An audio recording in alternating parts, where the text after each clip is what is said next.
to the Goliath Gauntlet, the second go-around. We've got another matchup for you again. We saw quite the matchup between Mara Faris on Dromai versus Tarek Patel on, what was it, Oldham. Yeah, the boy plays Oldham now, Tannon Grace. It's nice to see you, buddy. How are you?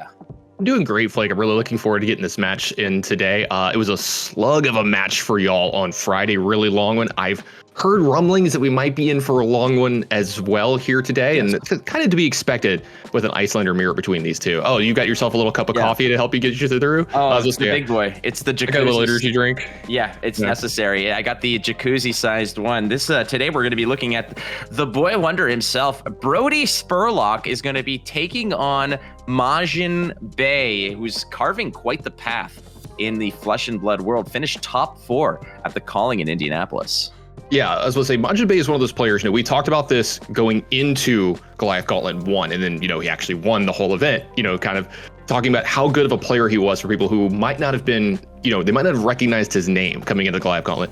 Majin is just one hell of a card game player across any game that he does, very much known for being one of the best Legend of Runeterra players in the world, huge content creator there. He's kind of been dabbling in Flesh and Blood since it's come out. He's friends of ours, and all I gotta say is it's good for everybody else that his attention is somewhat split between games, because if it wasn't, there'd be a lot less wins going around for everybody. Yeah, it would be, he'd be up there almost all the time. So thank you, Runeterra, for taking that threat away, for splitting custody, as it were. Okay, This is going to be quite the matchup. Let's dig into the deck list right away. We'll start with said Majiinbae. Why the hell not? This is a list that I have spoken to people like Matt Rogers, people who like Majiinbae. There's very little, if no, wiggle room in this list, Tannon. Yeah, I mean, at this point, the really good players, right? Like the upper echelon of Icelander players. You look at Michael Hamilton, you're looking at Majiinbae. They've figured it out. Like they found what is the right, almost every card in this deck. Every now and then you see like a 1 or 2 flex out, like exactly how many Aether Ice Veins do you run? Do you run 8? Do you run 7? Like exactly how many do you run? And other than that, you're looking at pretty much the standard list moving forward of what Icelander is going to be if it weren't for the bans coming up.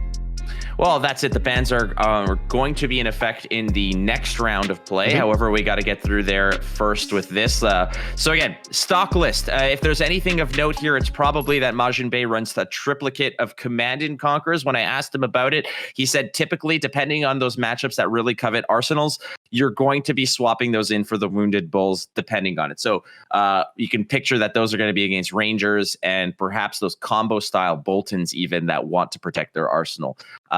Let's move on to Brodie. Why not? The Kid Wonder bred, actually, if you've ever walked by him at a tournament. This is a kid who has great card game sense, Tannon Grace, but also great frugality when it comes to this. Is somebody who wins tournaments like crazy and still makes his own sandwiches between rounds.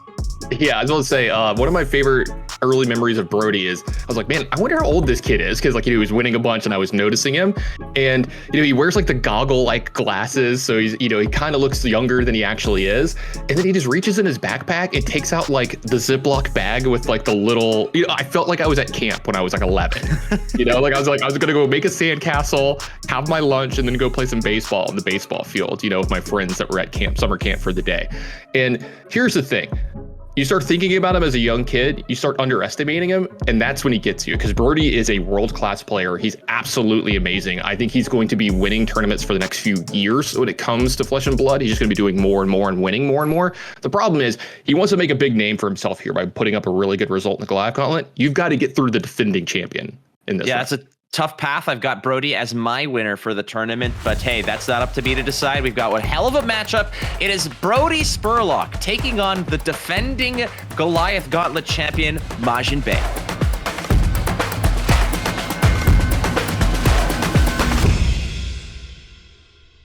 The Goliath Gauntlet is brought to you by FAB Cards, where reality and fantasy meet. Go to kfabecards.com for all your Pokemon, Magic the Gathering, and Flesh and Blood needs. FAB Cards. Be who you want to be. Squaring up here. Let's go. Fist bumps all the way around their Tannon Grace. It is an Icelander mirror. Buckle up. This one usually gets gritty. This match, Tannon plays so deeply within the margins. Yeah, absolutely. Now, Flake, I'm really looking forward to this and not looking forward to it all at the same time. So I'm going to be taking on most of the play-by-play role here this round. You've got a little more experience in playing this deck, especially recently. I know you've been supercharging yourself into this, so I was going to let you take that role. But I think the hardest part for me in this match is going to be keeping up with exactly whose turn it is about 30 minutes from now. Whenever they start doing a bunch of stuff in response to each other, it's going to be very easy to forget who actually has an action point. True story. I was playing against a Kano player at the Indianapolis Calling, and they had a separate kind of counter or token that they would slide on their side of the an hourglass, basically saying this is just so we both know. And I said, I appreciate this because I'm going to get lost as well. He said, it's my turn. It's your turn. It's my turn. That Kano player. When I asked them, I said, out of curiosity, like, when did you figure this out? Their response was, I got gooned because I did not know whose turn it is. And there are cards that exist, like Emeritus Scolding, for example, that have different effects and power levels based on whose turn it is. So that is something that we need to keep track of. In this case, it's Majiinbae's turn. Yeah, we've already seen something come up about, it matters whose turn it is. We've seen Heart of Findel already pitched for Brodie Spurlock here in this game. Usually it's going to be good for life early in the game, but not when you're both Icelander and you're both starting at 36. But we got the first big attack from an actual physical card here for one of these players, and that's going to be an Lightning Strike for 7. Gotta wonder, how much blocking is going to be done between the two, if there's going to be stuff like defensive reactions brought in. We've seen some players do that in the mirror, some players not do it in the mirror, and it can lead to some awkward moments too, depending on, where you have them in your hand and when they get affected. But it looks like a block for 6 from Brodie Spurlock, so he's actually going to go down to 35, so the first player with a lower life total in this match, which can be a thing. Like, this kind of feels to me like the matchups where when you used to play the Starbow mirror, when Awaken was a thing, and you had to keep the life totals relatively close and walk your life totals down to not give your opponent such a big advantage. And speaking of an attack for 7, here's Brodie's own attack for 7 with a Lightning Strike as well. Yeah, monkey see, monkey do in this case. Monkey doesn't see as well. Looks like, unfortunately, some of the was that the focus on Brodie's shot at Brodie.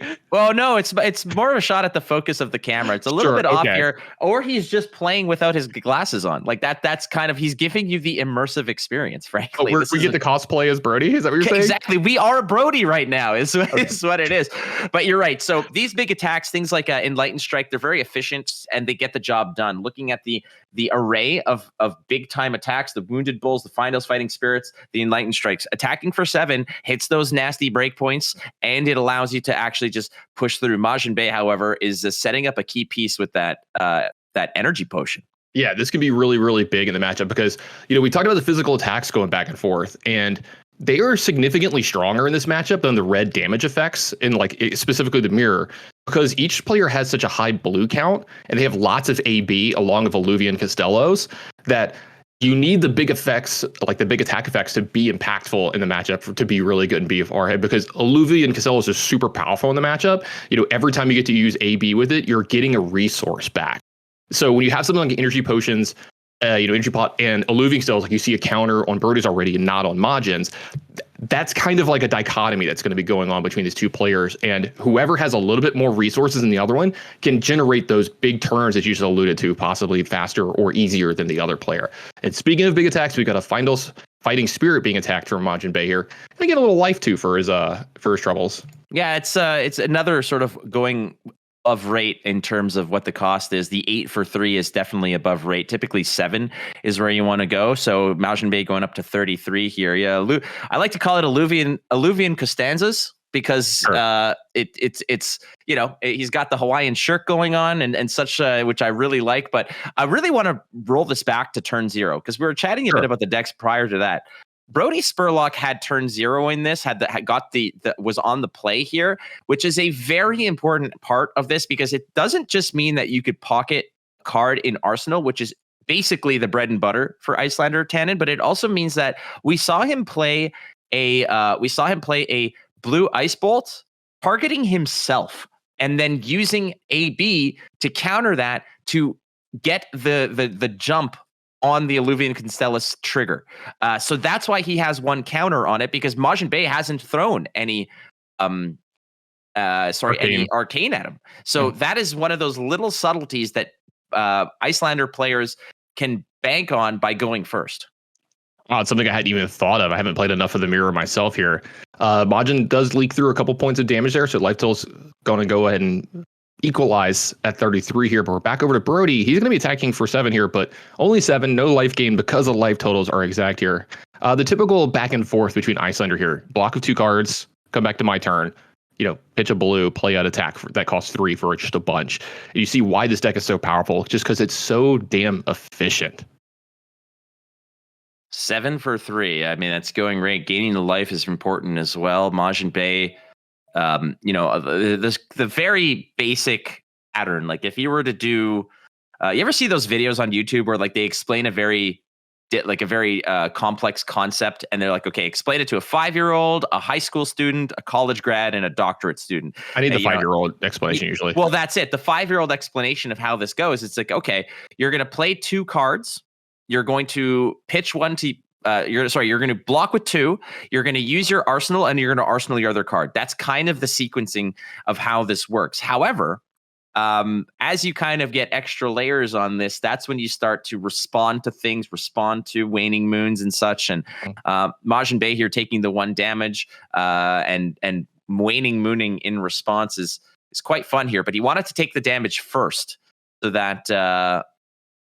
Actually, no, that doesn't make sense. I was thinking it was Wounded Bull. That was the Finals Fighting Spirit. My bad.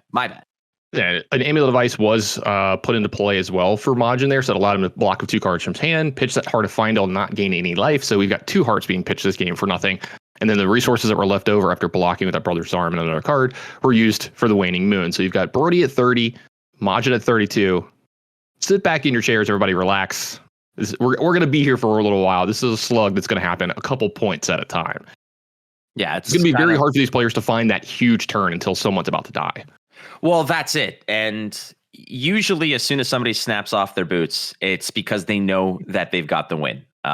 Barring any kind of weird shenanigans, there's no Oasis Respites in either of these players' lists, which can kind of change the dynamic of how this goes. But both players are also rocking AB5, and it is a blue heavy deck. So it's very difficult to convert on lethal in a surprising manner when you're rocking the AB5.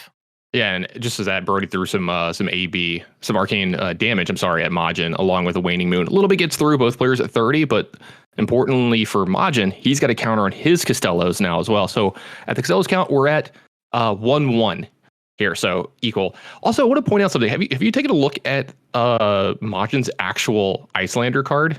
It's gorgeous.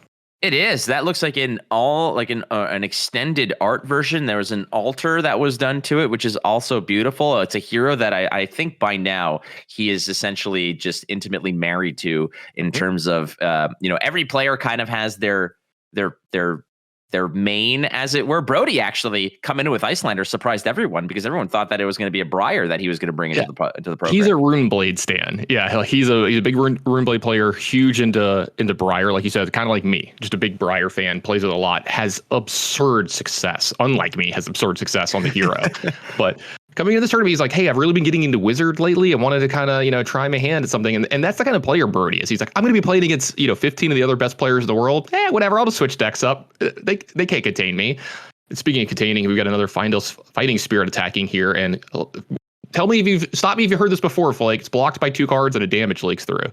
That's the plan. That's why those attacks are in there, because they do get work done. And again, with 2 cards in hand, it's likely going to be something like, you don't have an outlet like the Coronet Peak where you can just pitch and, pocket a card, get some work done, but doesn't mean he doesn't have anything. You could kind of brain freeze. You can drop an E-Pot. You can drop an Amulet of Ice and just kind of pass around. But looks like he's just going to pocket the card, draw up. And I think that's perfectly fair here. Majiinbae at 29. It does deal with things like Wounded Bull, so Wounded Bull is no longer a big problem. Finals Fighting Spirit's not going to get you some jam, but looks like Majiinbae is ready to respond.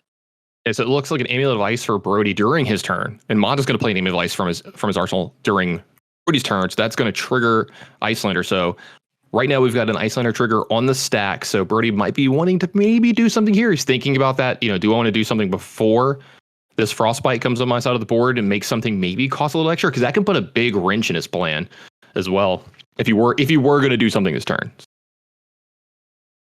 So still on the stack. There's going to be a lot of mentions of the stack here, Tannon, I think, because the way that these things get resolved matter. You need to sneak in certain things at certain times. You want to activate Waning Moon to break Frostbite in certain cases, but a Brain Freeze looks like that's coming up for fused away too.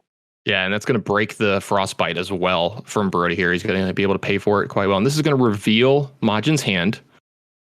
Let's see what's going to get taken from. This is a very setup heavy hand from Majin. It's a very important hand because that Frost Hex is an incredible part of what this sort of end game might be. Those Frost Hexes at this rate, looking at both deck lists, there's no Warhorn, there's no way to get rid of them, as it were. So those Frost Hexes are incidentally win conditions in conjunction with things like the Amulets of Ice, in conjunction with things like the Epots. You want to pair those up with a late game Ice Eternal that is going to freeze out your opponent with a 3 stack of Frost Hexes, and they just get burnt to the ground. This is very much a combo deck in this matchup particularly. Otherwise, people like Charmer has really told me and convinced me that this is the epitome of what a mid-range deck could be in the majority of matchups. You're sending attacks, you can play controlling, you can kind of chip away if you want to, but in the main, in this particular matchup, you have to set up for a massive play towards the end. And that's exactly what's going on here. Because you see, Majin, he's got 2 Amulet Devices and he's got an Insidious Chill in play. And we talk about those Frost Hexes because they're pretty good because they give you like a ton of kill range with Ice Eternal. But Ice Thunder can play around Frostbites pretty easily. There's only one downside to it, and that's they charge Alluvian Costellos.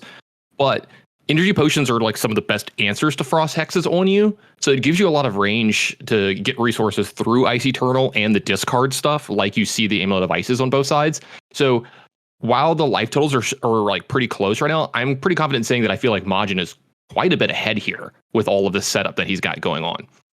Precisely, exactly, because you have a lot of the pieces, but those key pieces like that Frost Hex have yet to hit the board, and those are incredibly important for how this goes.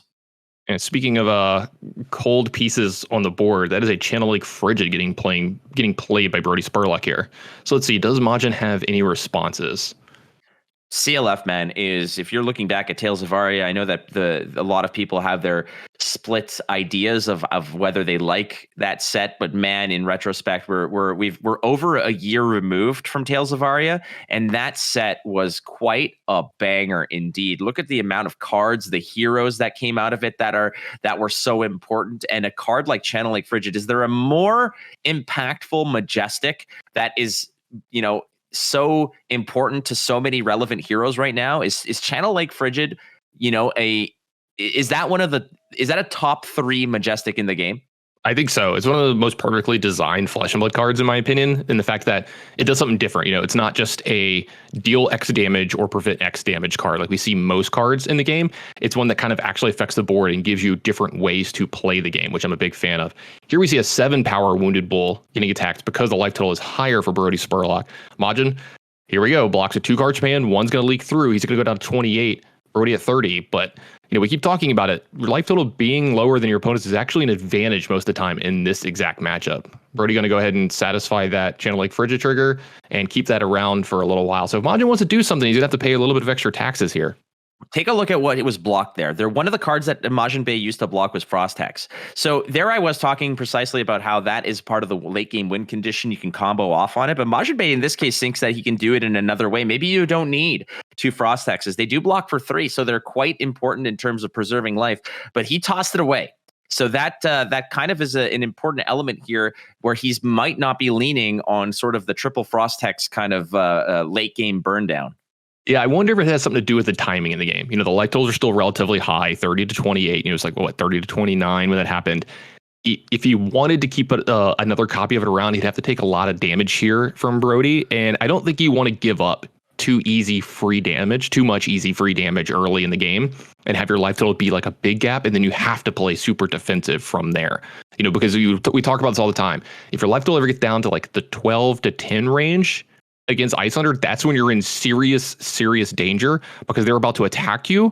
and then they're going to attack you again on your turn and be able to kill you in response to like anything that you do because of those boots that we talk about and those Metacarpus nodes and stuff like that. So I think this is Majin understanding the longevity of the game in the mirror and not looking for small little integral ways to get ahead, right? He's thinking, how does this game look, 10 turns down the line? Because it's very possible they're going to be playing 10 or 15 more turns after this.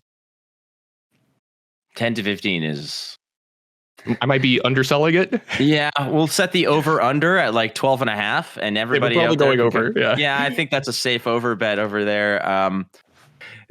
Part of the process here is starting to set up as for Brodie as well, as the Chilling Ice Vein is there. The CLF is going to protect you, maybe for this turn, meaning Brodie's turn, meaning Majiinbae can't necessarily respond at the right clip that he wants to, but look at the amount of nonsense that Majiinbae has on his side of the board. Again, it's like this garage sale of garbage that he's got there. An Insidious Chill. You got the 2 amulets. You got an energy potion rocking about. Three for $5, Flake. It's 1 for 2 or 3 for 5. 1 for 2 or 3 for 5. Okay, I like that. I think that's fair. I think that's you got yourself a deal there, buddy. Yeah, absolutely. And I'm glad that you mentioned the Channel Lake Frigid there again, because there's so much on the board, it's easy to forget that's going on, and that's another thing that probably went into Majiinbae's head when he was making those decisions over the last turn of like, do I block here? Do I try to set up? With everything costing so much more, he has like less efficient turns, and in the mirror you want to try to be as efficient as possible. So we see an Insidious Chill get put over on the side of Brodie Spurlock. A Waning Moon is going to get activated here. That's going to get prevented by Majin. So the Living Castellus goes up to 2, but importantly for Brodie here, he satisfies that Channel Lake Frigid yet again with the second ice card in his pitch zone. That doesn't matter because I've got cards to pitch as Majiinbae. That is a Wounded Bull for 8. That's a Fat Boy Tannon Grace. And yeah, the Channel Lake Frigid's nasty. Don't get me wrong. Brodie, I think, was fine to go ahead and pitch the way he did in order to keep it on the board. But it's an opportunity. What Channel Lake Frigid does in this matchup, Tannon Grace, is it's more so about not going into the nitty gritty of what a turn can be of, activating your Alluvian, activating your boots, or doing this or doing that. It's very early in the match, but what that says is that if you want to do things like, pop an amulet, pop your potion, it's not the right time. So Majiinbae's happy to have a big red attack in this case and just pay right through that Channel Lake Frigid and still actually manage to manufacture a decent turn despite the Channel Lake Frigid sort of hovering about. Yeah, absolutely. Great points. Channel Lake Frigid doing a lot to slow the game down even more. I joke about this. You talk about everything that's in play. I think a lot of times when you have the Icelander mirror where the players really understand it, it looks almost like a UPF game. There's just infinite items and stuff on the board, and keeping up with it can be difficult as well. There's a lot more going on in these games than just what are the cards in my hand. Because when it comes down to Flesh and Blood, this game is amazingly intricate and amazingly difficult, but on the surface, it's very simple, right? It's like, what am I attacking with? What am I blocking with? And, you can bring it down to those brass tacks.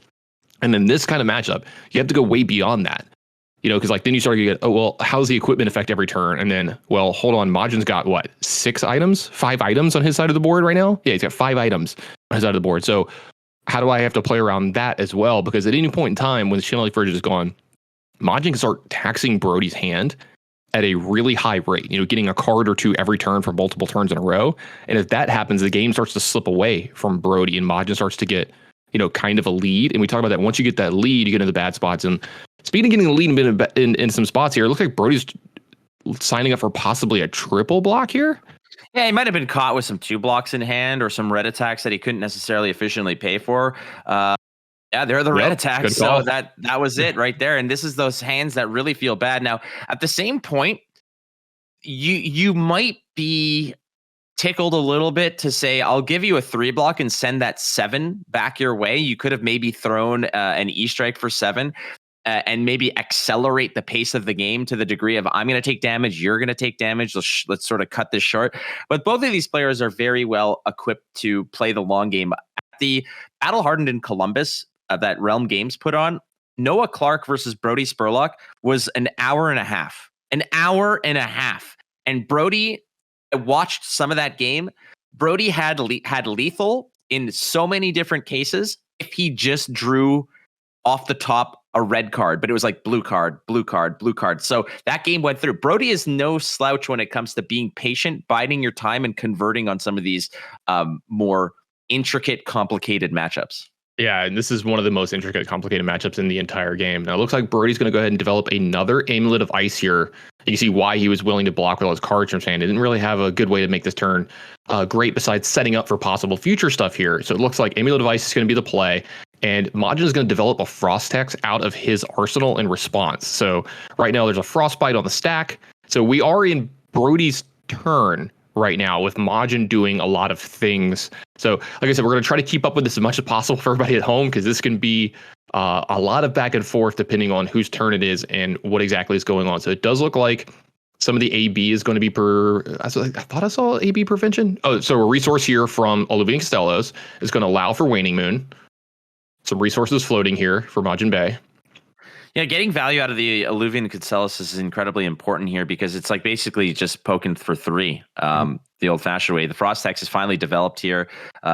Brodie's going to lose that channel of Lake Frigid, and once again, Majiinbae's garage sale is on fire here with a bunch of items, a bunch of an afflictions, some auras floating about. But this is what Icelander wants to do now. Everybody who's listening to this, we want to remind you that these were recorded prior to the bans. So the following round of the Goliath Gauntlet, I believe the semifinals, will be with the bans in place. So for now, in this setup, you're going to see things like Winter's Wail that we saw yesterday. We're going to see perhaps like a hypothermia. We're going to see those amulets of ice. But moving forward, those are all gone. We just have quite the mess to sort of sort through first. Yeah. And I love Alluvian Costellos in this matchup because it does end up playing a lot like Vindal's Spring Tunic, and the fact that it doesn't take up every turn, but you're going to see it take up a little bit, and then on the turns where it's really needed, it's going to do something very powerful.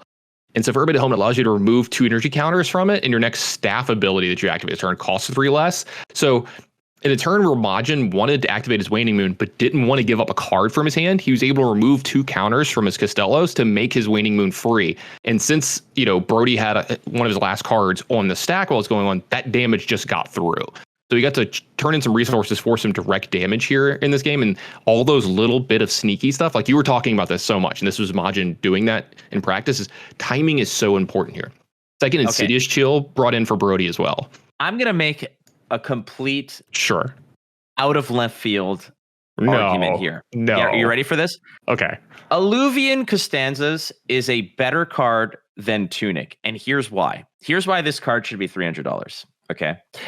Obviously, because you own 20 of them, right? Well, that's also part of it. Okay. Yes. I will sell, if anybody wants, I will sell mine for half that price I just listed. But or buy them from kfabecards.com.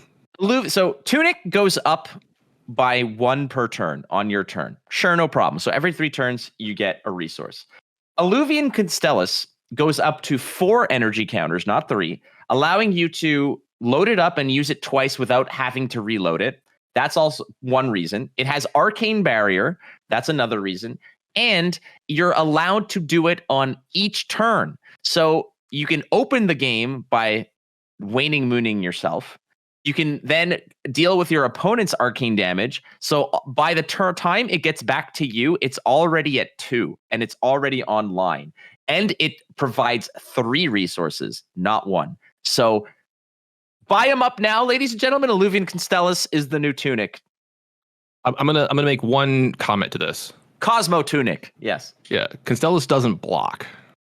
Well, Arcane Barrier. I mean, you can argue that it actually blocks. It blocks more. Yeah, maybe blocks more. All right, I'm gonna leave that one alone. No, we're gonna leave that one there. Don't touch that one. I do appreciate the baseball reference, though. You got to get at least the 1 in every round. It is the Daisuke Matsuzaka gyro ball of equipment. That is a deep cut right there. Yeah, I was just about to say, he had like 13 pitches. Yeah. The thing about Daisuke was that when he was brought in for Boston and that big bidding war that occurred, everybody was like, oh, he's got this secret pitch that nobody knows. And then all like ESPN and everything is trying to, is this the pitch? Is this the pitch? And then it's like, no, dude, like it never happened. He can't defy physics. Like he can't do. Daisuke Matsuzaka is the YouTube clickbait of baseball. Oh, yeah. He is basically, if he was a YouTube thumbnail, it would say, is this the greatest pitch of all time? Is this the most unhittable pitch of all time? No, it's not. Anyway, back to the game. We've got a Wounded Bull for Majin, and this is a normally powered one. It's going to get blocked out from 2 cards, it looks like, from Brodie Spurlock here. The Channel Lake Frigid is going to trigger here at the end of turn, so Brodie's on the receiving end of the taxing effect here from Majin. Now, let's do a recount of what's going on. We got 2 Insidious Chills on both sides. We got 2 Amulet of Ice on both sides. We have 1 Frost Hex on the side of Majiinbae, but it's technically Brodie's. Now we have an energy pot for Brodie, with Majin having an energy pot. I'm trying to keep up. There's so much stuff. And there's a Channel Lake Frigid. So it's about even, except for there's a Channel Lake Frigid active for Majin, and there's a Frost Hex on Brodie Spurlock. There we go. That's the easiest way to put it. Yeah. That is spot on. If you're doing like the matching game, it's like, all right, this is all can be solved by algebra. Because if there's an equal sign between both of them, you subtract an energy pot, this, that, and at the end of the day, there's a second Frost Hex. So Majiinbae already setting up a lot of that late game burn that could potentially turn the tide here. Again, this game's all about setup. It's all about getting all your dominoes aligned for a late game surge, but it has to be timed precisely right.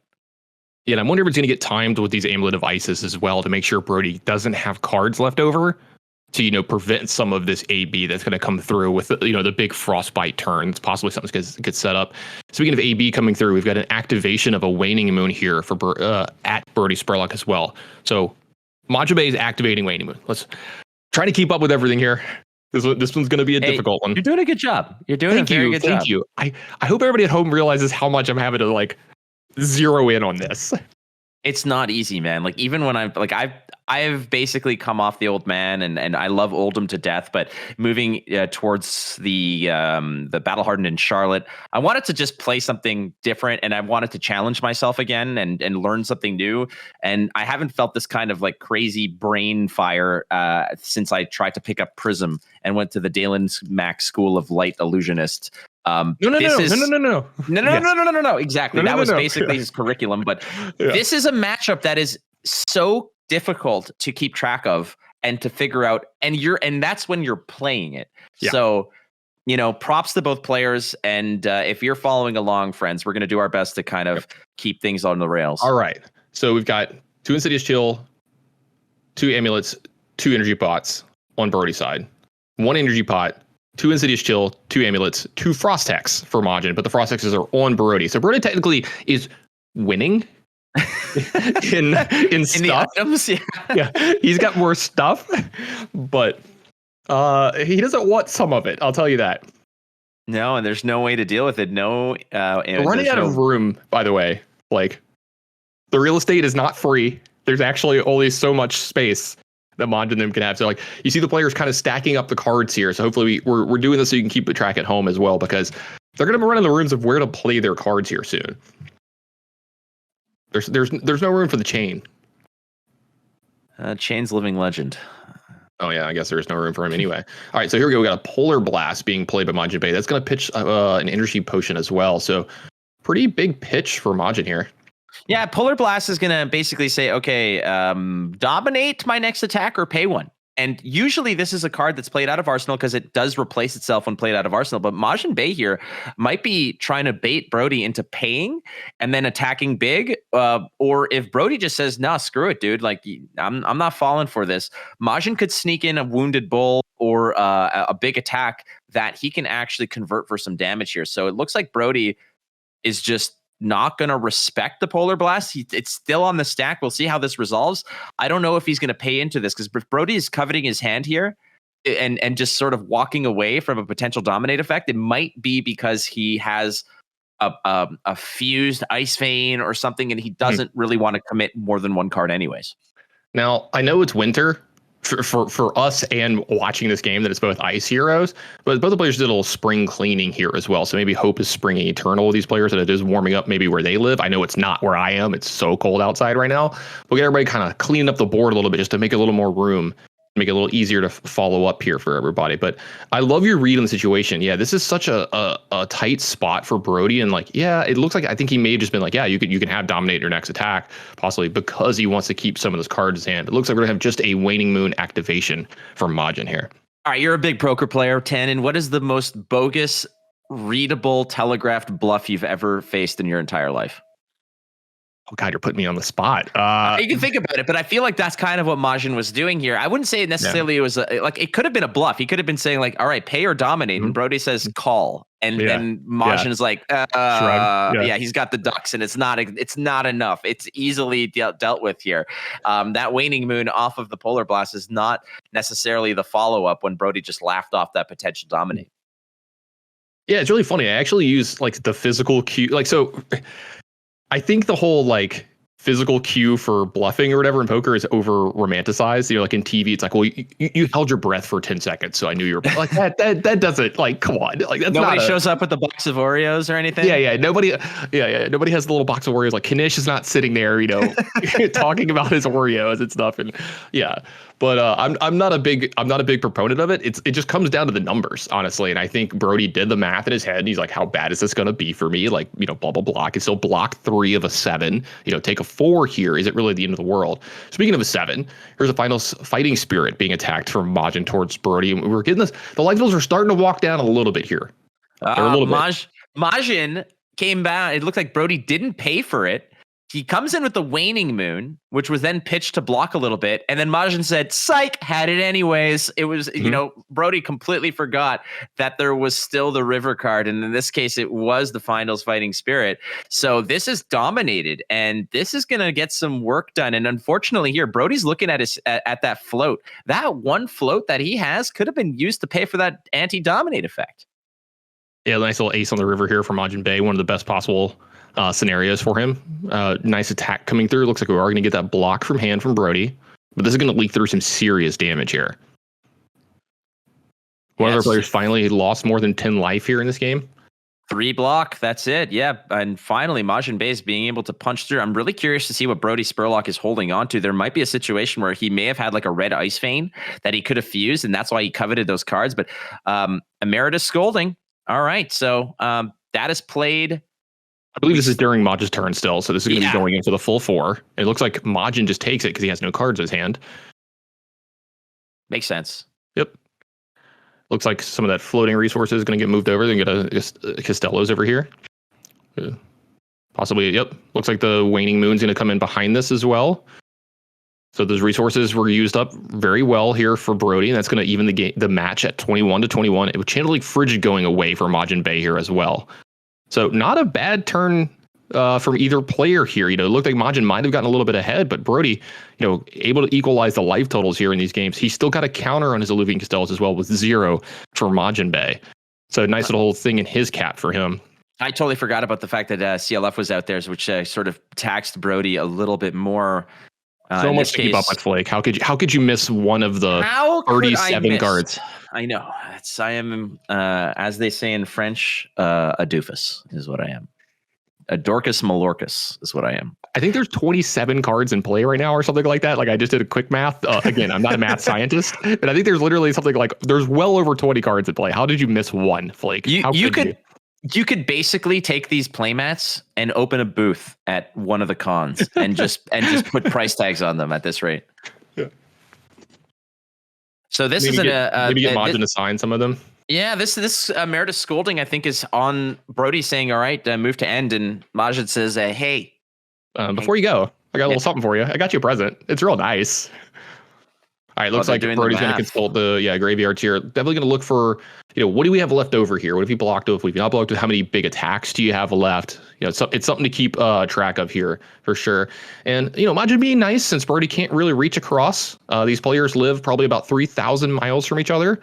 Brodie, if I remember right, is in Texas, right? He's a Texas native in Dallas, the area, I believe, right? And Majin is somewhere in California, if I remember right. He's in Sacramento or something. Yeah, something like that. Yeah, one of the big cities in California. Oh lordy, how do you feel about people just reaching over and touching your cards without asking? Perfectly, completely okay with it at all times. I want the games to progress at a timely manner. I don't mind you asking; it's completely okay, and as long as you're not like you don't have Cheetos on your hands, or you're not being like absurdly aggressive with my cards, I personally don't care. Because the thing is like, if I don't understand something on your side of the board, I'm going to pick the card up and read it too. And so like I want to afford my opponents the same what's the word I'm looking for? The same niceness that I'm trying to portray in the game. So you can just grab my stuff, read it, whatever. Because this game's hard enough as it is with what's going on. Let's try to make it better for each other together. Speaking of Aether Ice Veins, here we go. Yeah, that's a big one. I believe that's a red. It can be covered up. There's enough AB to cover this bad boy up, but this is going to peel a lot of cards away from Brodie. Now, there is a way to sort of actually sneak through on this, and that would be to say, all right, there we go. First time, Chilling Ice Vein. So pay 2 or discard. The other Chilling Ice Vein is going to be the same thing. That is going to be on the stack as well. And then if Majin thinks that he can get through or needs more, he can actually go ahead and use the other the Amulets of Ice. So this is one of those ways that you erode the cards out of your opponent's hand before you get to the layer of the stack where the damage needs to resolve. So how are you going to punch through, you might think, with AB5? Precisely this way. Yeah, and this is scary if you're Brodie, right? Like, this is where you're starting to worry, because this is one of the first really big, scary, impactful turns for Majin, where the combo side of the deck is starting to rear its head. And you have to start to worry about those frost hexes. Just a little, you see Majin kind of, oh yeah, hey, look, let me rearrange these frost hexes. These are on sale. Don't forget, these are yours. You got them earlier. They were free. They were a gift. I was very, out of the kindness of my heart, out of my cold ice heart, I gave you these frost hexes. Yeah, he got them like these are like the tote bag you get from when you make a donation to PBS. It's like, hey, thanks for that arcane damage. This is yours to take home. Yeah. You can just let it go, Flake, Let it go. I'm glad you got that. Of course, man. Are you kidding me? I had a girlfriend when that movie came out, and I heard that motherfucking song like every day. Every day. The music was one of the only good parts. That and Olaf. Olaf needs to be a card. Olaf was cool. I won't disagree there. Hey, so that's still on the stack. We finally bust through all of the sort of the red tape, as it were, before we actually get to the nitty gritty, the nuts and bolts here. Brodie Spurlock also earlier used one of those energy potions in order to eat some of the Emeritus Scolding damage. So that's one of the pieces that are gone. Majiinbae has to think that much like when you're playing another hero and you want on-hit effects to take place, you have to sort of chew through armor. And when you attack with something like with a Command and Conquer, for example, and they're like, okay, they put some armor and equipment in front of it, it feels bad, but at the same time, you're doing work. You're progressing towards when it gets more uncomfortable. What's fascinating about Flesh and Blood in general, Tannon Grace, is that as the game progresses, you almost get weaker and weaker in certain cases. Your armor becomes less available to you. Yeah, exactly. So it's a very fascinating aspect of Flesh and Blood that differentiates itself from so many other card games. Yeah, and so interesting here, we had a Cold Snap get played from Arsenal for Majiinbae, so that's going to give the Frostbite over to Brodie Spurlock, but it's also going to freeze the card in his arsenal. I don't believe he paid. As I say, I'm trying to keep up with everything here. There's so much going on. So this will actually freeze the card in the arsenal until the start of your next turn as well. So because we're in Brodie's turn now, so if he wanted to be able to use that, which it doesn't look like he does, and he's going to take a little bit of damage from those frostbites, from the frostbite at the end of turn, from the frost hexes to go down to 14. And Majin's playing at a little bit of a quicker pace here, Flake. I don't know if you've picked that up, but this is kind of, hey, we've done the dance. We've gone back and forth with the turns where it was, we're tiptoeing around each other. We're seeing who's going to lead the dance or not. And Majin's like, I'm in the lead now. I'm leading the dance. You're the one following now. And you can see the pace is kind of quickened a little bit here with this fused Aether Ice Vein. Yeah, I mean, judging by his picture there on the screen, he's probably has like a real estate conference that he has to attend in like 20 minutes. So he wants to wrap this one up. He's got a house to show. It's but like here's why. Also, if you're watching this and you're trying to learn not just this matchup, but the hero in general, Icelander, you may have these red Aether Ice Veins early, but they're only effective in conjunction with those Insidious Chills, with those Amulets of Ice, right? So now we see how you actually bust through on your opponent, and that's precisely the way you do it. You send those attacks with the triggers of the other of Insidious Chills, peel the cards away from your opponent, and then the damage is able to trickle through based on the stack. And now we're seeing the difference here of both players.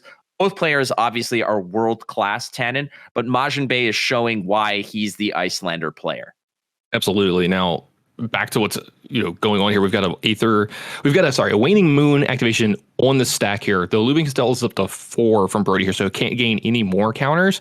But I have to believe it's going to get cashed in somewhere here this turn because there is a card in his arsenal that he can play. There's so much going on here. So it looks like an energy potion is going to get pitched for some resources here, probably to AB some of the damage away from the Waning Moon. It looks like that's what's happening.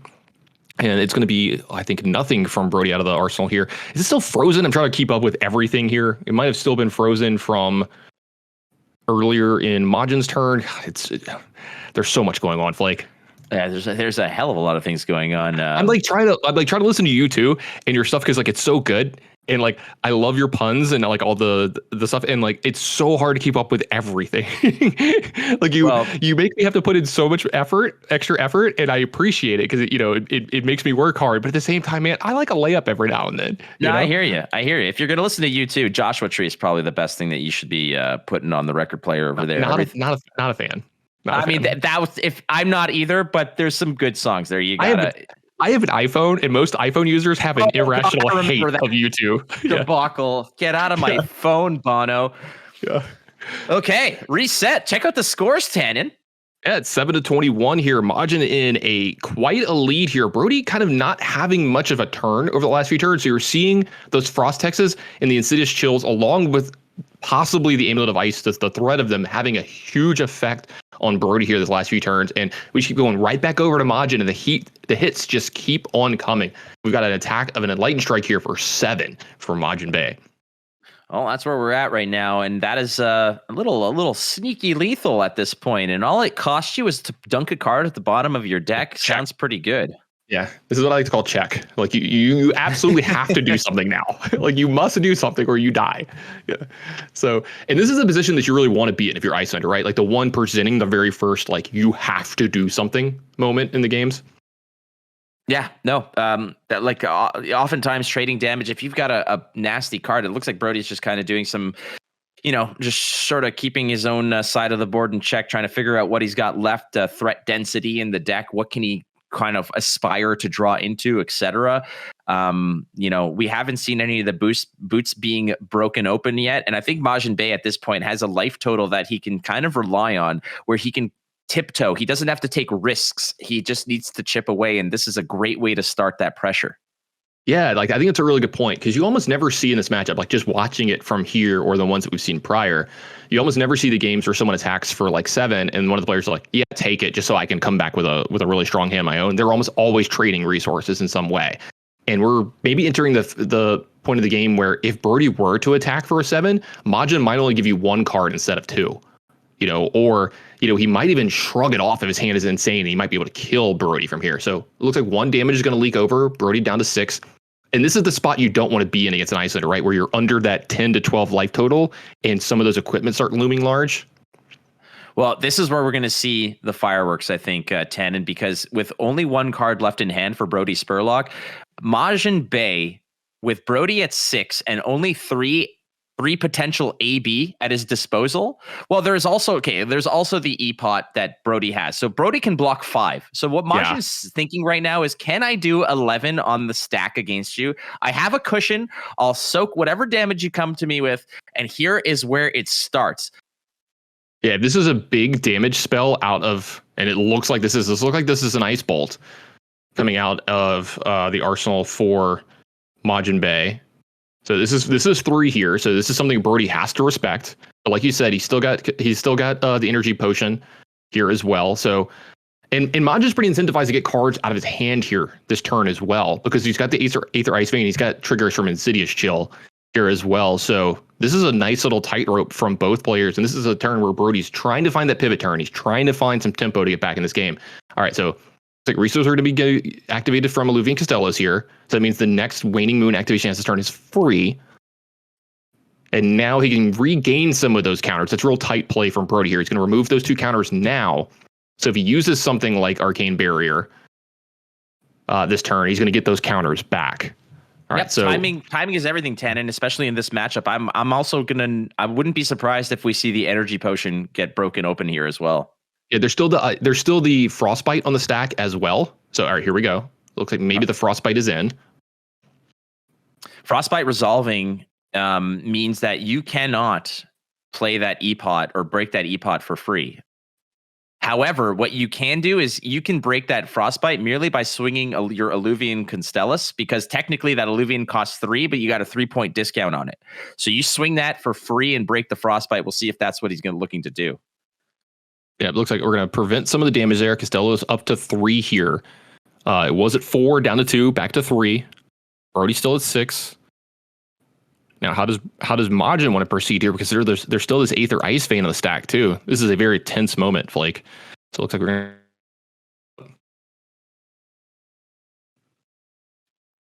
Very, very complex, very layered, as it were. And we're going to add another little, topping of frosting onto this cake, because that is a wrinkle here. Yeah, definitely. Waning Moon is with no other. I don't think there's anything floating here for Brodie. So, if Brodie wants to deal with this, he'll have to swing Waning Moon, break the Frostbite.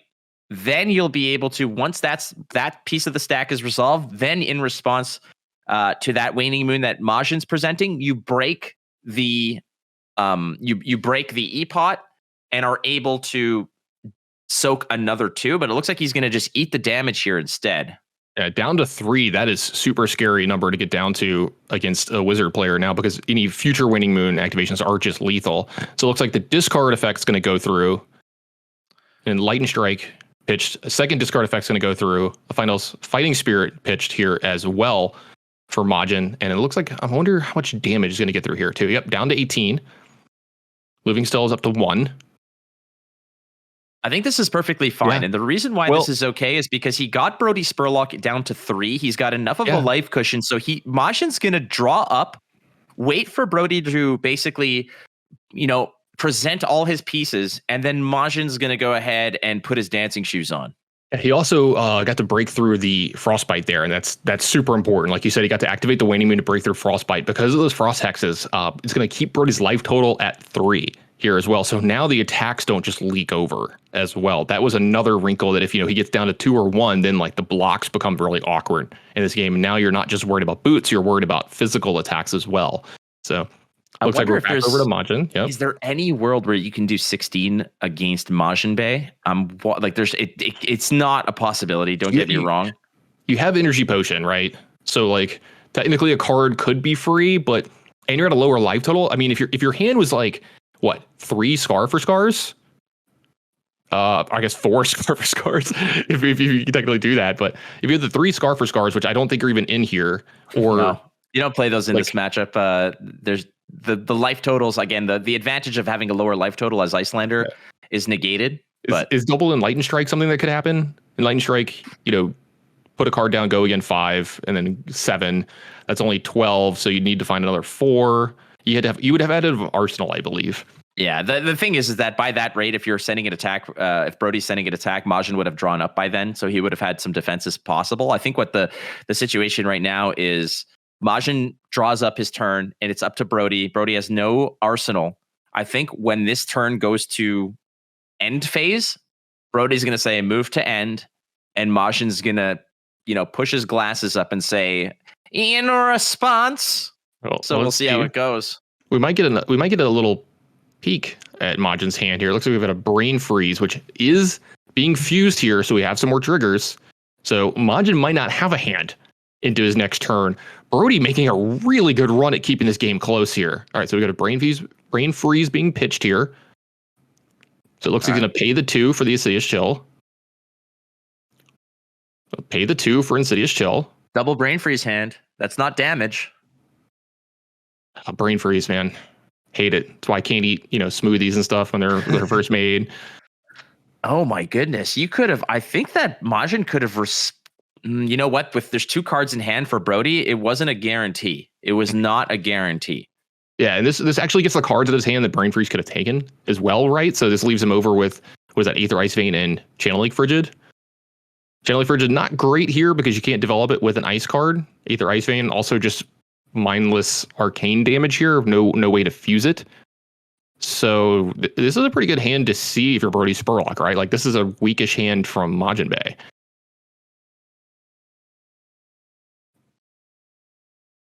Let's see what Brodie wants to do behind this. Does he want to get any of these cards? He can still use these amulet devices if he wants as well. Maybe take away some of the setup that Majin's going to have left over. Doesn't look like that's going to happen just yet. Waning Moon's going to get activated. I think to a certain degree. Well, I think this game's he's getting a lot closer than it looked like it was going to be a few minutes ago. All right, down to 15. Living Stella is going to go up to 2. Sorry about that, Flake. Oh, no, it's all good. I'm wondering, I think what Majin's doing here is he's saying, all right, well, if for some reason you do something with that card in your hand and open yourself up and not, if that card gets pitched for something, which I don't see how it can. I don't think there's any outlet for it necessarily. Yeah.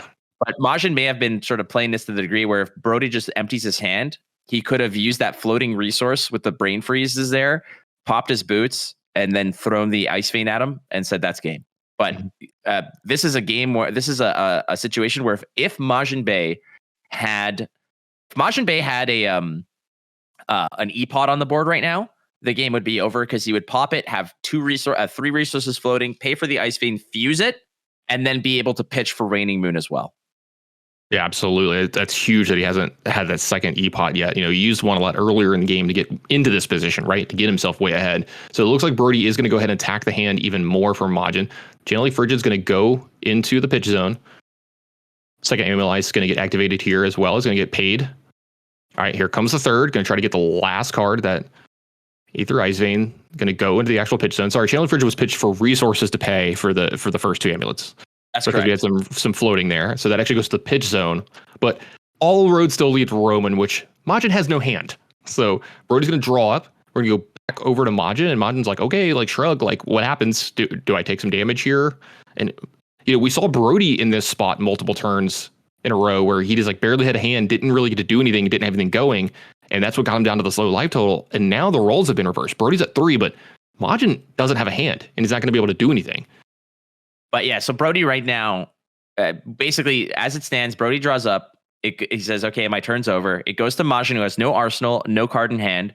Majin is basically going to say, okay, move to end phase. Priority passes to Brodie Spurlock.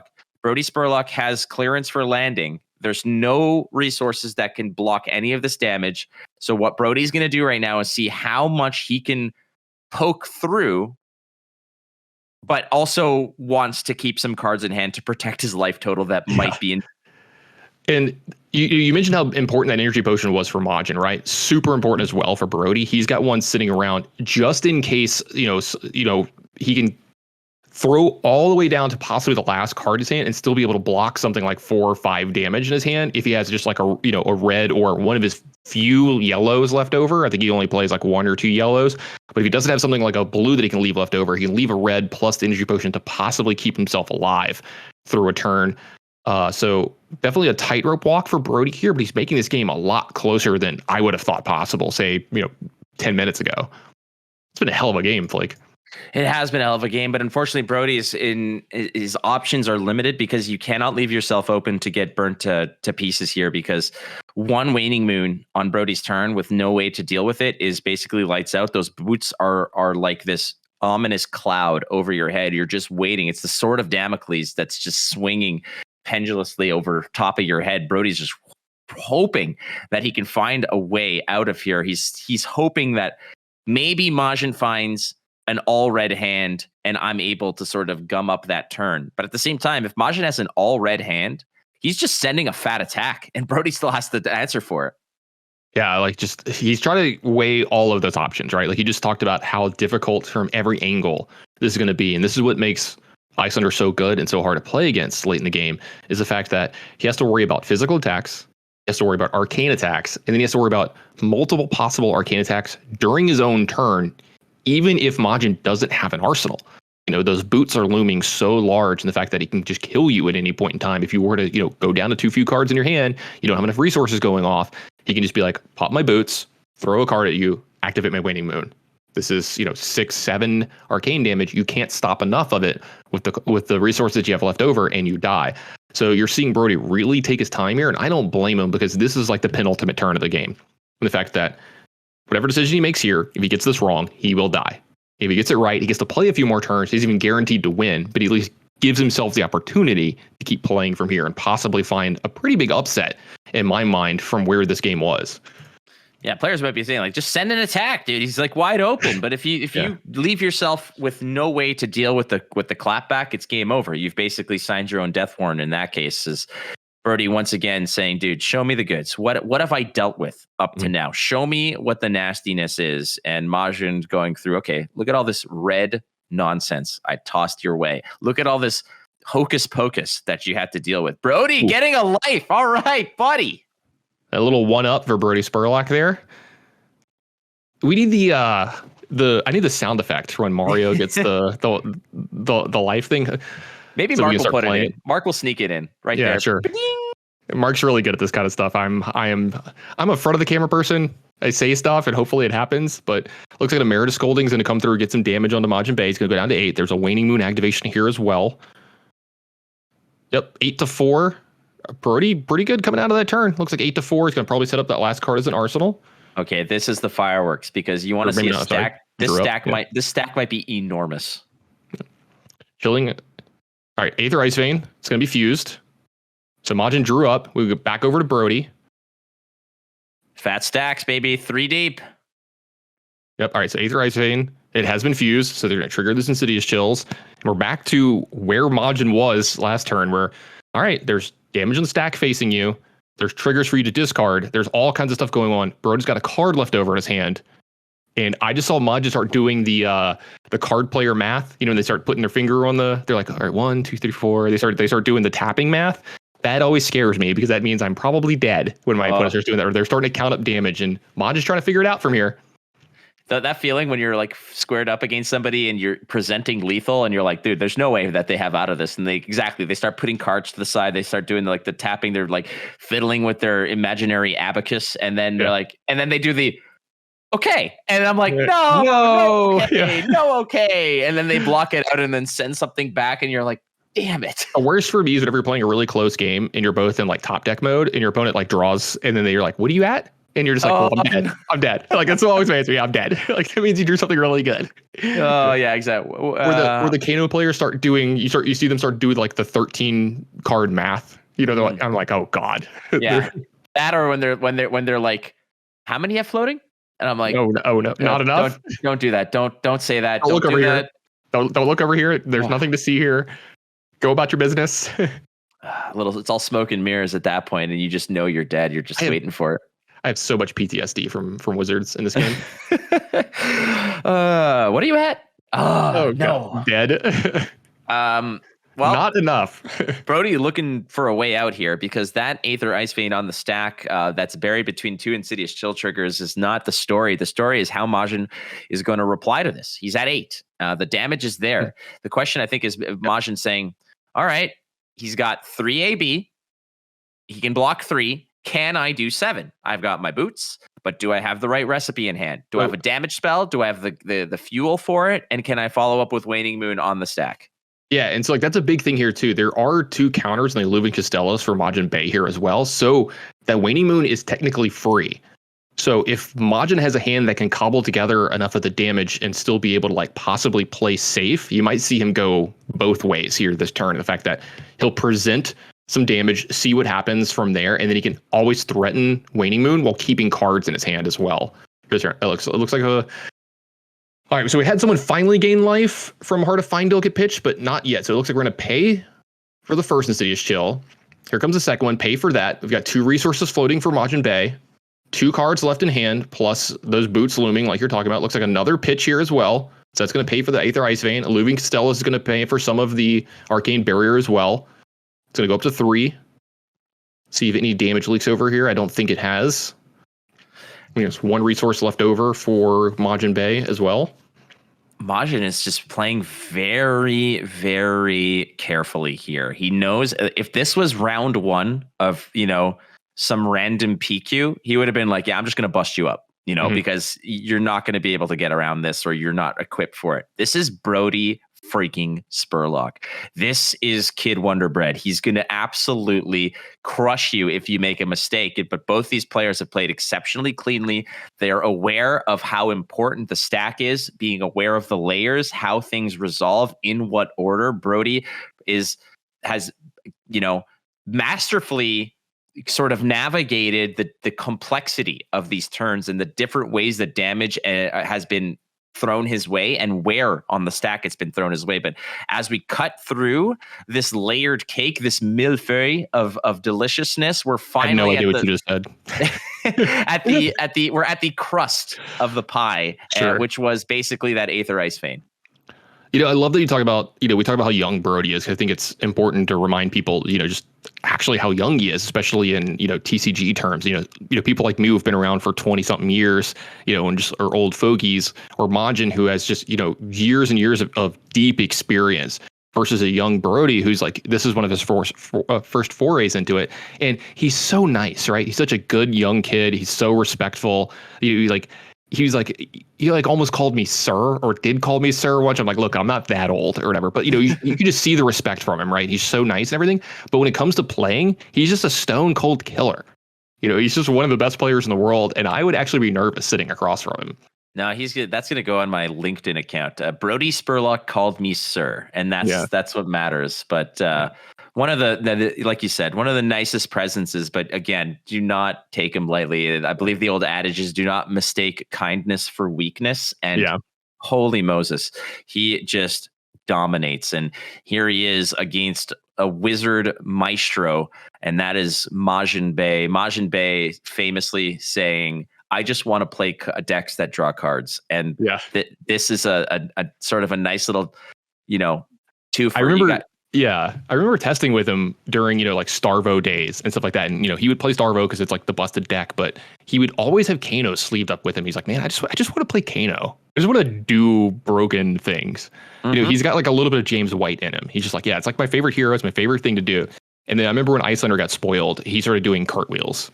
Oh yeah. It's like, wait, I have a wizard that can also, play every turn, like kind of the old fashioned way of sending damage and doing this and playing within the margins. And look at that. Look at the life totals. So we were not far removed from the life totals being something like 19-3. Brodie Spurlock has clawed his way back. Yep. Majiinbae down to 5, only one above Brodie after that Waning Moon activation. Brodie with a few cards in hand here still. Friends, if you joined us at the beginning of this, you could take your lasagna out of the oven now. That is, I think that is all done. All the cookies are done. Everything you've been baking, they're probably burnt by now. You should probably take them out. And if you like them on the crispy end, congratulations. Yeah, your slow roll beef Wellington it's medium now. So bust that bad boy out. Your crock pot is done. Your slow simmer is done. Who the hell's turn is it? You know what? The funny part is I'm actively trying to remember that as well. You got me. You're talking about like food now, and the next thing that went into my mind, the slow simmer of a nice chili on a frosty Icelander mirror would have been great. Yeah, it's another meal time for me right now, so I'm like, you just completely threw me off my game. Mm-hmm. Mm-hmm. I'm going for some nice hot dogs tonight, like some gourmet hot dogs. That's my move. Gross. Dude, they're great. Like Chicago style hot dogs. They opened up this place right across the street from my apartment, and I went to go check it out. They do a really good poutine, and they also do these like big like sausage dogs that are all dressed with all kinds of great stuff. And I know you love that. Oh, just right down the hatch every time. Yeah, I'm a big fan of poutine as well, and also saying it the American way, but my American is showing there. Sorry. All right, so I believe that was Majin's turn because I think he just arsenaled and passed and drew up, and we're back over to Brodie's turn. Okay, let's clean that up. All right, so Aether Ice Vein going to be fused, targeting Majiinbae here, and if this is a red one, we're in check for the first time for Majiinbae. We are, but the difference is that Majiinbae now has an arsenal. So there is some response capabilities that are not going to cost you your boots. You can attack twice here if you've got the right recipe. Majiinbae's got 4 cards in hand. He's just showing the world here. He's got an arsenal as well. My suspicion is that things are going to get wrapped up real soon here as Yeah. Majiinbae is up against it, but he's got a full grip. He's got the boots ready. He's got his insidious chills. He's got his amulets. Does he have a fusible card? And that's the biggest point here is if this card in Arsenal is something that has ice fusion and Majin can fuse from here, I think the game is going to be wrapped up, right? So you play the card, fuse it, you have Insidious Chill triggers, you have Amulet of Ice triggers, a Frostbite goes on a Brodie side, and I don't know if he can withstand all of that heat for Majiinbae or all of that cold for Majiinbae. And with Majin taking this long, he's either double checking or triple checking what could possibly happen from here, or he's trying to figure out another way to win here that doesn't involve that. There is still the energy potion on Brodie's side, and you need to be careful about any damage leaking through, because if AB gets stopped on Brodie's side, that Costello's is looming. I think actual real life fatigue is an option. I know it's getting to me, Flake. Whew. All right. Well, we're approaching the end game here. Both players are on the cusp here. If you play freewheeling and you leave your hand completely bare naked, then you're not going to get out of this, because one of the players is just waiting for a slip up. You know that when you play something, you're like, oh, I shouldn't have done that. And then all the dominoes fall. The house of cards just crumbles. I think that's what Majiinbae is looking for. He's looking for a sure thing. And you might be watching this matchup, friends, and you might be saying, well, there was an opportunity here to do something. But Majin's looking to convert on a sure thing. It looks like America's Scolding is going to be pitched out of hand here for Majin. Wait, maybe. Hold on, back up. We got a balk. Runners advance. Runners advance. Let's go. Majin just pointed at those suede shoes saying, I'm about to moonwalk all up and down your ass, my friend. We'll see if it's the case. Is this the tune that he wants to dance to? We'll have to see. Looks like he's going to double check here. All right, so it looks like this is possibly what is. All right, so here we go. Oh my God, Brodie, Tannon Grace, just like when I was born, it's going to get ugly. Oh my God. Oh, and if you're Brodie, you've got to wonder if you're along for this world. You know, you technically have two cards in your hand here. You still got that E-Pot, but Stormstriders has been activated. Brodie, you got anything? That's it. He's saying that this is the opportunity. Majiinbae is saying, resolves? Question mark. Yeah. Point to this thing. Does this happen? Or Emeritus Scolding getting pitched here? Yeah, it's a blue. It gives you resource. That's kind of scary too, right? Because that's like one of your better spells to be played from, on your opponent's turn. That's Brodie's entire life total. Yeah, right. That's basic. When you pitch the Emeritus Scolding, that's 4. That means that you've got a 5 spot or a fusible Aether Ice Vein in your hand. Yeah, there's a red coming of some way. There's something scary happening here behind this. If not, we talked about this earlier, this would be the greatest bluff ever. But look at that face. Look at Majin's face. You trust that face. You'd buy a car from that face. I don't think he'd be me. I'd be like, I don't think you're capable of making this bluff in this spot, but like, imagine buying a car from Majiinbae. Yeah, he's proved me wrong before of things that I thought. You'd be there and be like, Majin, what do you think of this car? And he'd be like, he'd be pressured by his boss to sell it, but he'd be like, all right, let me just completely be honest with you. It is booty cheeks. You do not want this car. It is absolutely. Yeah. He would just slap the top of it and be like, you could fit so many frostbites in this thing. He would. Listen, check out the trunk. She's got a big dumper. Oh, man. We have officially gone off the actual rails here. All right, so it looks like, hold on, are we backing up here? This is a good question. We question. don't have the audio from the players, so we can't hear it right now. We do have the audio. We have the technology, but. Okay, so it looks like that the card was put back in hand. I'm wondering what the scenario is here. Again, like you mentioned, we're kind of unaware, but it looked like it was ready to pop off. Oh, okay. So I think what's happening here is that Brodie's taking the option off of the Metacarpus nodes as well. Sure. And in this case, Majin's going to reply to that. I'm not sure how the stack works. I'm not a graduate of Wizard School quite yet, so I'm not sure where these kinds of things layer in. But the boots are happening, and typically that means that the credits are about to roll. So Metacarpus nodes have been activated. They haven't been paid for yet from Brodie. Every resource is super impactful and important here. Both the players looking to deal that final killing blow here this turn. Let's see which one of them's actually going to get it done. And this is getting complicated. So we've got to re-wrap this up. We got an Aether Ice Vein in play targeting Majiinbae with a Metacarpus node's effect on the stack. they have been popped. So we're back over to Majin, who in response has activated Storm Striders. Is now pitched oh, here we go. This should be enough, Flake. This is gonna be an Aether Ice Vein with an ice card. Metacarpus Node's gonna get activated as well. And there's a ton of triggers on the stack here too. Yep, multiple Insidious Chill triggers, each one of those with their last counters on them. So Brodie, I need you to pay or pitch here, and I don't know if Brodie's going to have enough resources left when all is said and done to get out of this. It's not just that. He's also, Majin's showing up with the spinning necklace of those amulets as well. He's coming full Flava Flav on this one. It's going to be Insidious Chill, and if that doesn't peel all the cards away, well, we're just going to go ahead and use those amulets. Majiinbae found the absolute lethal hand here. A red Aether Ice Vein, all the fuses you could possibly want, and everything lining up perfectly. Brodie, you don't even have to pop your E-Pot here because that's not enough. Yeah, also Majin still gets to do this and keep it safe just in case something wild happened here as well, because he's still technically got 2 cards left in his hand to be able to like pay for AB or pay for Metacarpus Nodes, but he's also still got 3 counters on his Alluvian Cells, which means his Waning Moon is free here this turn as well. So if only a little bit of damage got through from the Aether Ice Vein, as long as it's one, right? Because I believe we're in Brodie Spurlock's turn. We're in Brodie Spurlock's turn. Got to keep up with that. These turns either take 5 seconds or 30 minutes. So that means the Waning Moon will be lethal as well. So all right, so Waning Moon activation from Brodie here. Keep in mind also, Majiinbae might be holding an ice card in Arsenal. That could be like a Frosting or an Aether Hail or something. That's additional damage that he has access to as well. Yeah, that could kill as well from here. That energy pot's still looming large for Brodie, like you said, but it might not be enough. We'll have to see.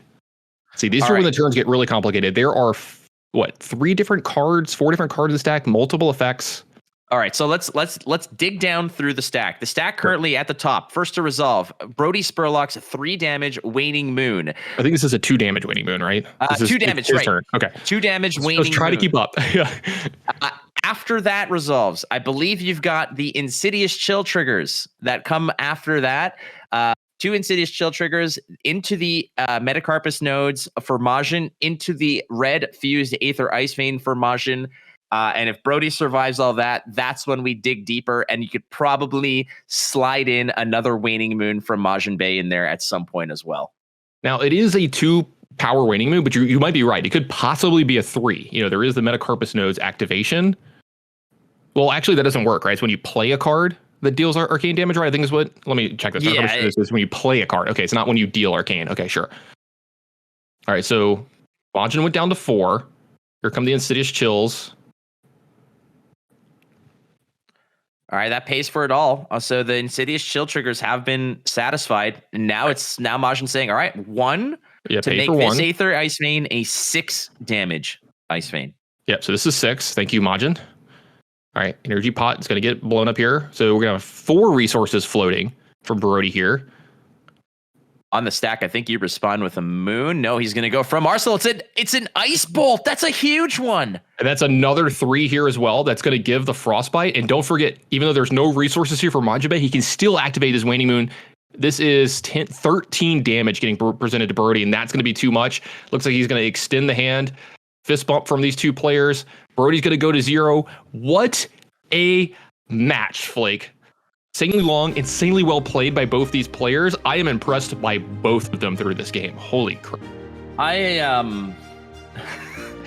Are you speechless? Well, like part of it is I've legitimately put in a lot of work in the past few days trying to learn Iyslander, play Iyslander. And when I play a game, and I've played a couple Iyslander mirrors, and when I win those games, I feel like I'm like, wow, I feel great. I've navigated this complex labyrinth of layers on the stack, and I got there.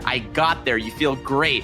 And then you watch this, and it's a Jackson Pollock, but these 2 players, like those 3D images where you're just staring at them, and then at the end of the day, it's like, it's not a schooner, it's a sailboat. A schooner is a sailboat, you idiot. Like, that's kind of how I felt in this entire thing. So, you dated yourself with that reference, but I got it, obviously. Thank you. Never been able to see the image in those things ever. So maybe that's why I'm not as good at Flesh and Blood as Brodie Spurlock or Majiinbae, and that makes sense. That tracks. That actually makes sense to me now. I get it. And we're approaching Valentine's Day, so dating myself is definitely on the menu potentially next week. We'll see. Hi, Tannon. Hi, Blake. I'll be your Valentine. Thank you so much, ladies I don't and have gentlemen. one. I don't have one either, so we can be each other's Valentines. I like that too. I think that's perfectly. The Goliath Gauntlet, bringing 16 world-class players together to play each other and finding love connections along the way. What else could you want from this amazing YouTube show from 983 Media? Follow at 983TV on Twitter. Make sure you're subscribed to the YouTube channel. Keep an eye on all of our Twitter accounts as well. Tannon, man, so far so good. That matchup was so greasy. Yeah, so that one really showed you where the mastery of Ice Thunder is important, right? Both players understood the minutia, like they understood, the back and forth, like trade 2 cards, play a card from my arsenal, do that like back and forth. But when it came down to the nitty gritty, the really hard turns, you saw Brodie with his back against the wall played lights out to make that game super close. And where it wasn't going to be close. You saw Majin really kind of turn the corner early, get a lot of tempo, and really put his foot down. And then Brodie was like, hey, let me get past guard real quick, to make an MMA reference. He was on his back on the mat, and he got out of it, right? He got out of the rear neck chokehold and made it an actual game, which was super impressive to me, because I don't think I would have been able to make it a game from that spot. I wouldn't have been able to find some of the lines that he found. You saw him take that, tank that one moment and really figure it out from there. And to make a game that close from there is super impressive. But you just saw a masterclass from both these players. And considering Brodie's just getting into Wizard, I'm kind of glad there were some bans coming in. Stop. Yeah, I know, right? Stop. Brodie, stay home. Don't go to Charlotte. Please. Let me have a round 1 victory, please. Do not let me just I know how these things go, but man, oh man, that kid is dangerous. But Majiinbae is the victor here. He's on the warpath again, back-to-back champions.